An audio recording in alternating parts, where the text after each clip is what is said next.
Hey everybody, welcome to the podcast, the Project Investigation Collaboration, brought to you by the Veritas Project. And as always, we are here with our gracious host and founder of the Veritas Project, Robert Wiki Bob Curtis. Hello. And I'm lead investigator Todd Boyer, and welcome to the podcast, everybody. Yeah, welcome. Welcome in. Oh, so what's going on with you in local news, Bob?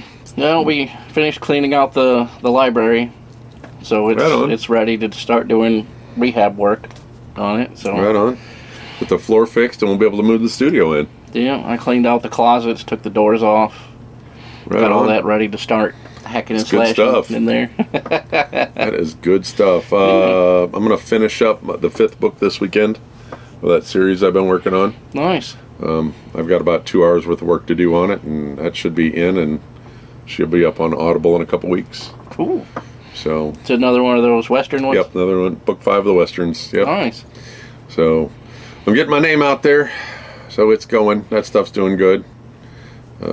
I'll eventually get out there. So there was a very well-known, I was in a live yesterday, somebody asked me to read part of their book for them, and a very well-known voice actor came in, and like everybody was like, oh my god, this person, is here, and brought him up in the live and everything, and I did my part, and he heard me read, and he was like, that was amazing. So this like really well-known voice actor narrator said my piece that I read was amazing. So wow, how about that? I'll take that pat on the back. Yeah. So that was awesome. So anything else going on? I don't think we got anything else going on. You? No. Not really. Nothing in local news. My son's over this weekend. Nice. He's at home hanging out. So I told him I'd bring him some taco smell when we get finished. So I'll be hitting the Taco Bell on the way home. So. Yay. So Bob and I were talking about what we were going to talk about today. I think we're going to hold off one more week on the Warrens for a deep dive on the Warrens. Yeah. Let the movie have it for a minute, and then we'll jump in there. The first group of people who stayed at the Warren's house, the Airbnb thing, happened this week. Really? So, yeah. Exploring with Josh and another well-known YouTuber got to stay there for their event. Their spending of, $2,300. Wow. And then you have to spend $300 on top of that if you want to record 30 minutes of footage. Wow. Yeah. So that's $2,600 if you want to record 30 minutes. Yeah, 30 minutes. So it can be up to $800 depending on how long, if you want to record like 2 hours of footage. Which, if you know anything about the paranormal, to make a half an hour show, you're going to have to record 5 hours worth of stuff. Right. So if anybody wants to sponsor us, yeah, I mean, you might as well throw in plane tickets too. Why don't we round it to an even 5? We'll round trip plane tickets. We'll buy some new equipment. We'll go out there and make it happen. Supposedly they're going to give you equipment. They're loan you equipment. They say it's $20,000 worth of equipment. Bull. Yeah. I call shenanigans on that. Yeah. So it is what it is. It could be $20,000 worth of equipment. They give you 5 of those Panasonic DR60 recorders. Right. They're worth like $1.70, but for some reason in the paranormal community they're like $3,000. Yeah. Like if somebody gave that to me, I'd be like, oh, that's really nice. I'll frame it and put it up somewhere. Right. Well, you don't want to use it? Like, no, I do not want to use this 90s trash computer. Camera. No, it's a audio recorder. Oh, it's an audio recorder? Yeah. They're junk. The reason why paranormal groups like them is because its audio is trash. So you can go back over it and say, look, it said, whatever, rubber baby buggy bumpers, when it really just said, but it... That's what a lot of the groups do anyway. Yeah, right, exactly. That's why they love it so much, because it's so terrible. But, so what we did come up with, or actually Bob came up with, is the Phillip Experiment from 1972. Yeah. And this plays into something that Bob and I have talked about on several occasions, about how you can manifest a haunting. Right. And in fact, I was talking to Bob beforehand that I was talking to my son. There's this really cool house in the area that we live in, and I said that'd be a great house to run paranormal investigations out of. Oh, yeah. And even if it's not haunted, the fact that you're in there hunting all the time will manifest something, will attract something. Right, because the spirits, when you communicate with them enough, they learn that that's a place for communication, so they'll just kind of drift in and out to see who's there that they can communicate with. That's the theory, anyway. Right. So basically, what the Phillip Experiment was, it was conducted in Toronto by the Toronto Society for Physical Research. A group of 8 participants set out to prove that ghosts and hauntings could be a product of the human mind. Right. They created an entirely fictional character named Phillip Aylesford, right, a 17th century English nobleman with a tragic backstory. After weeks of discussion, they began seances hoping to contact Phillip. Eventually, the group reported raps, table movements, and other poltergeist-like phenomenon, despite knowing Phillip was completely invented. Right. The experiment raised provocative questions where the tapping in a collective, was it a collective consciousness, accidentally summoning something real, or simply experiencing psychosomatic effects of belief and focus. So basically what happened is they went out there, made up this ghost, right, and started communicating with the ghost they made up. Right. And they believe that they were doing seances and tarot readings and other things of the time, because it's 1972. So they wanted to open a communication channel with Phillip, and they actually got evidence. But the psychical research people knew that the story was completely bogus because they invented it entirely. And then they set the investigation up in a place that they knew nothing had happened in. Right. So it was a clean location with a completely bogus backstory, and they still got evidence. And at the end of it, some of the students or some of the participants were like, why did you lie to us and tell us Phillip was fake? Because they believed the communication was real. So they literally brought evidence back with, of communication with the spirit. A person who never lived in a place where he never died. Right. The fake person never died there. So the whole experiment was organized by Dr. Owen in Toronto in 1972, and it aimed to test whether the mind could create paranormal phenomenon. It involved 8 participants, mostly professionals, and was inspired by the physical research trends of the 20th century. It was part science and part seance experiment. Now, the creation of the backstory, the Phillip Aylesford, was fictitious, and he was a 16th century nobleman. Right. And he was given a detailed life story, marriage, love affair, tragic end. The story and intentionally blended fact with gothic drama, and the group memorized and emotionally invested in it. The richness of the backstory was the key to making him real. Right. So the early sessions, the early attempts produced no phenomenon. Groups went in there, tried traditional seance techniques. The frustrations grew with weeks of no results. And repetition built focus and expectation, and failure itself helped prime the belief. Yeah. So the breakthrough phenomenon was the first few raps they got on the table, and they attributed it to Phillip. So yes or no questions were answered by knocks. So the table vibration and the table sliding followed. Participants described a personality forming. Sessions became lively, entertaining. Right. So I wonder if it's one of those situations where the more you communicate with it, the more it learns how to communicate. Right. Like we talk about that all the time. And then they became used to the person's personality, the Phillip, his personality.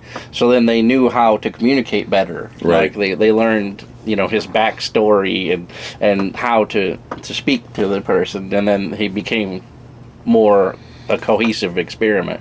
Well, and that's kind of ties into the Route 66 investigation, where it didn't want to talk to me because it didn't know me, and specifically told me, we don't know you. We're not talking to you, kind of a thing. So, I mean, that could tie into that kind of a situation, too. Now, the belief amplified when everyone participated, and social reinforcement heightened the experiences. Skeptics within the group weakened activity, energy and enthusiasm correlated with the results, and the group coherence was essential. So the more the people fully believed in it, Right.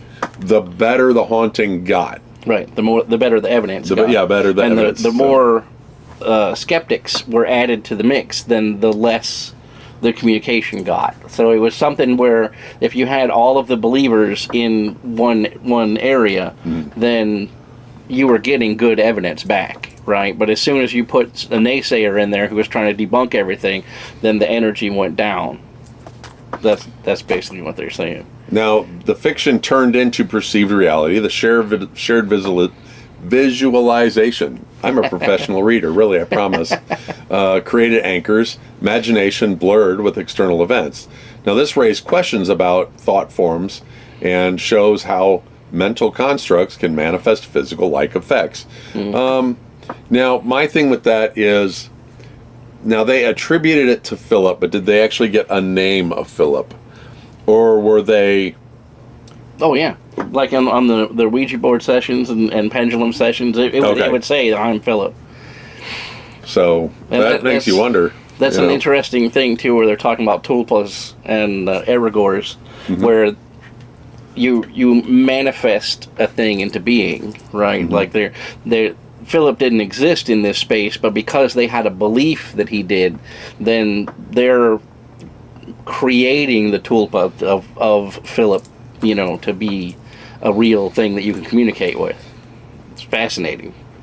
And some argued it was psychokinesis. Others saw it as a collective hallucination. Was that Jungian thinkers? Jungian thinkers suggested archetypal projection. Yeah, Carl Jung. Gotcha. Compared to mediumship without an external spirit, and the experiment challenged definitions of real. What is real and what is not? Is it a real collective haunting? Hallucination is what I would attribute it to. Right. Because then it's like we talk about all the time with the paranormal groups on TV, where they'll play a EVP and then put the words on the screen to help you hear it. But really what they're doing is they're saying, this said, well, I fell down the stairs. When that really even goes back to the TikTok that they play all the time, where it's whatever you're reading is what you hear. Yeah, right. That's what we're saying. So, like, there's a good, I'm sure you guys have seen that one out there. So what Bob is saying is just like that TikTok. Yeah. If they say it sounds like X, you're going to hear X. Your brain fills in the gaps in it. Like the video of the train tunnel, right? The subway tunnel. If they tell you, like, they put an arrow on the screen, like the train is going into the tunnel, then you see it going into the tunnel. But then they flip the arrow and they go, actually, no, we lied. The train's coming out of the tunnel. And then it looks like it's coming out of the tunnel because your mind fills in that gap. You can't trust your brain. Right. You really can't trust your brain. That's why... like, eyewitness accounts, believe it or not, they're crap. Yeah. I mean, you can say, oh, I saw this, but did you really see that? Yeah. Did your brain fill in the blanks? There was a professor in New York who had all of his students on 9/11 write a little short essay to themselves and then seal it in an envelope, and then 10 years later he mailed it out to them and then had them say, okay, before you open the envelope, write what you wrote then, and then compare the two. And every single person's thing was way wrong, because their mind had changed what they thought at the time, and then when they opened up the paper, it didn't match. What they thought now they saw didn't match what they actually saw at the time, or where they were at, or what time it was, or any of that. It was very, very weird. You can Google it and check it out. The guy published a paper about it. So the skeptics said that it was table manipulation, or the ideomotor thing, like we talk about all the time. How Ouija boards work, right? Is it's not the spirit communicating with you. The spirit communicates into your brain, and then you are the one moving the pendulum or the Ouija board. And that's what they're saying happened here, was that their mind, their subconscious mind was moving the table or moving the thing to make it get the response that waking mind wanted. Right. And they're also saying that, peer pressure made them believe it, or, this entertainment value reinforced perception. Critical voices still see it as pseudoscience. Right. Well, and that's the thing is the paranormal, everybody's always going to say pseudoscience until we can figure it out. Yeah. Yeah, like radiation. Radium and radiation was pseudoscience, until it wasn't. Like I always say, like a panther made a fantastic pet until it didn't. Right. Well, that also falls back into, as far as the science end of it, we've had that discussion about, of all the light in the universe, if you stretch the light waves from, California to New York, we only see 2 inches of it. Yeah. We don't even know what's going on in the rest of that. Right. So, it's just another thing that we can't like we said in one of our videos before, where you actually don't see anything. Yep. You see the photons of light that bounce off of everything, and then that goes into your eye, and then the nerves interpret it into impulses that then go into your brain. But your head isn't a camera. Right. So you're not actually seeing the thing. You're seeing the photons of light that bounce off of it. So that's a thing too. Like, what if the spirit knows how to distort photons? And the thing that you brought up before is we might not even be seeing the same thing. Yeah. Like, especially with color, what I might see as red, Bob sees it as green, but he's been told that color is red. Yeah. So somebody in our comments took an issue with that too. He's like, well, it's light waves and the wavelength of it. Like, you're kind of right, but not. Because, like, that same wavelength of light is blue, right? But your perception of blue is different. Right. Because of the way your brain is wired. Yep. So I agree with you. Yes, this wavelength of light is blue, and that's always blue. But if I could see in through your brain, it might be red. Because the way it's translated. The way it translates in your specific brain. Right. So that's a whole... Perception versus reality is a whole different quantum entanglement thing. Another big old rabbit hole. Yeah, you're like wavelengths and the gap between wavelengths and how your brain processes that is crazy. Now, they did try to replicate the experiment, and similar attempts were made, and they came up with mixed results. Right. Some succeeded, some did not. And it suggested its dependence on group psychology. Some modern paranormal groups replicate the format, and it keeps debate alive in both skeptic and believer circles. So, the Tibetan tulpa, which Bob brought up the tulpa earlier, the concept is thought forms become autonomous. Yeah. The Phillip Experiment fits this idea of mind-made entity, raises questions of consciousness versus illusion. Now, tulpas require sustained visualization, like Phillip, and parallels with the occult and magical traditions. Basically, if you believe in it long enough, it could be... Right.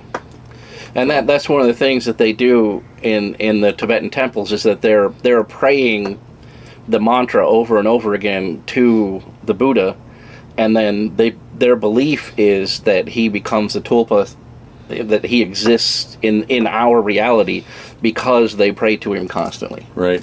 And you know what? I even remember a episode of, what the heck is the name of that show that everybody likes with the Winchesters? Supernatural. Supernatural, where they've had tulpa situations where they believed in something to the point that it manifested. Right.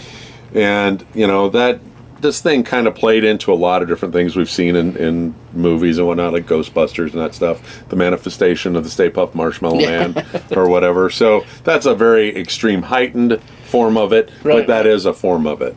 So now, spiritualists, they say that Phillips proved spirits exist in some form, but scientists showed the power of suggestion, not ghost. Yeah. Some saw it as exposing séance theatrics, and others argued it was genuine physical energy, and it's a debate that still stands decades later.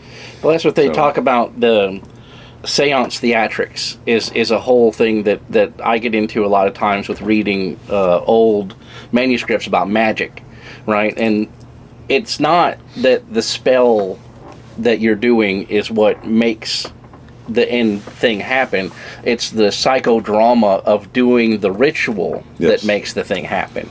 Right? It's And that's because why you you're want to be so very invested specific in about it too. Right. So it goes into, and we're going to touch on that now, that the magic and the manifestation, all that kind of Right. stuff, because there is, it believe it or not, it's not seeing is believing.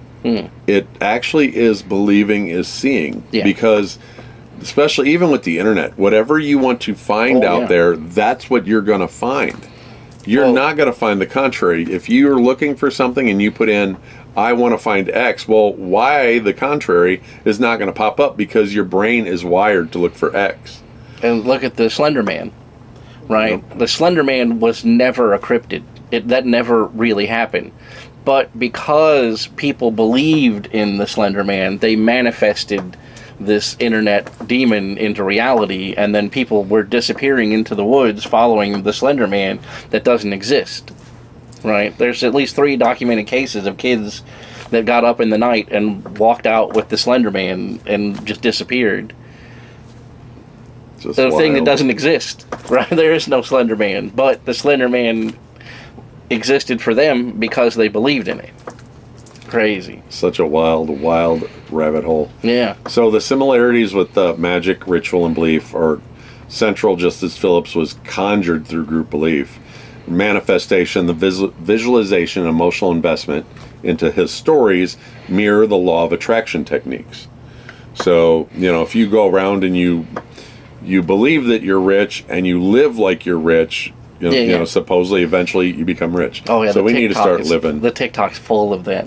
Yep. Manifestation. That I see like 10 of those a day. Now, the metaphysics of the Phillip echoes ancient ideas of thought forms. I can't read tonight. Egregores? Yeah, egregores and spiritual projections. Yeah. Now, the contrast is that magic often assumes that external spirits are forces, while Phillip suggests human-made construct. Manifesting focused on personal outcomes, while Phillip was a collective project. Mm-hmm. I still think though that if you go to a place and you do a paranormal hunt over and over and over again, that's something you and I believe in too. Yeah. That you can make someplace haunted. Right. Oh yeah.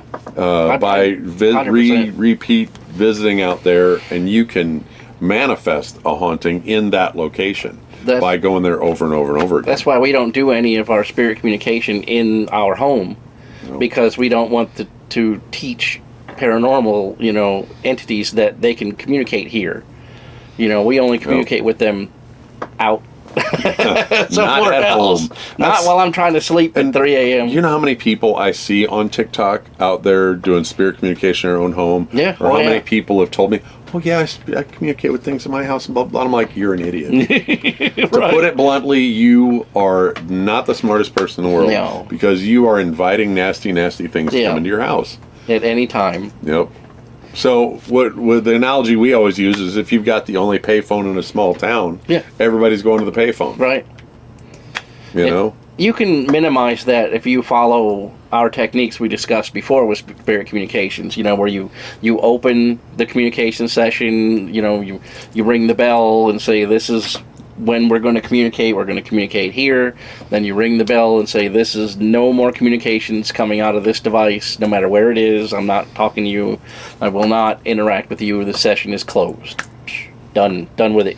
And the big thing is to make sure that when you leave wherever it is you're at, that tell them, hey, you got to stay here. You can't come home with me. Right. And I've made that mistake of not doing that and brought something home with me. I had people say that we watched your spirit communication in the Limp Mansion and you didn't do any of that. And my response is that out of respect for the Pointer family and their business in there, we don't close the spirit session. Nope. Because I don't want to banish a spirit that is part of their income. Yep. Right? So the spirits that are in the Limp Mansion can stay there and communicate as much as they want to. I always tell them at the end, don't follow me to my house, but you're free to run in this place. Yep. This is a place that was made specifically for you. You are free to run wherever you want in this building. And have fun. Like Bob said, with the tulpa, they're saying that Phillip was kind of like a tulpa. Yeah. It supports the metaphysical claim that thoughts shape reality. If it was purely psychological, it still demonstrates how belief alters perception, which is central to magic and manifesting. Mm-hmm. So, ultimately, the experiment blurs the lines between imagination and reality and suggests both magic and manifestation may operate in the same gray zone or belief-driven outcomes. So, I mean, it's a fantastic experiment that shows, number one, that you can create hauntings. Yeah. And number two, that manifesting actually works. Right. So they manifested a spirit or haunting, and they also, in the same breath, showed that the power of thought, or communication in the same place can bring in a spirit. Right. So it could fall under the two categories either way. So it's basically, it proves one of the two is true. Either you can create a haunting or you can manifest what you want. Right. So take that with however you want to take it. And I already know what people are going to say. What if it was a demon that communicated with him and it pretended to be Phillip so that way it could That's a possibility. Get its foot in the door? And you're right. It could very well have been. Absolutely. It could be some sort of negative entity that was like, hey, remember that commercial from the 90s where the guy is at the airport and the limo driver's there with the sign and he goes, do you have Bud Light in your limousine? He goes, well, of course I do. Then I'm Dr. Galawikitz. Right. Like, you're Dr. Galekowitz? Like, of course I am. That's the way that negative entities work. Like, I'm trying to summon my grandmother. Like, oh, I'm your grandmother. Right. I'm Granny. For the purposes of ruining your life, I could be whoever you want me to be. Right.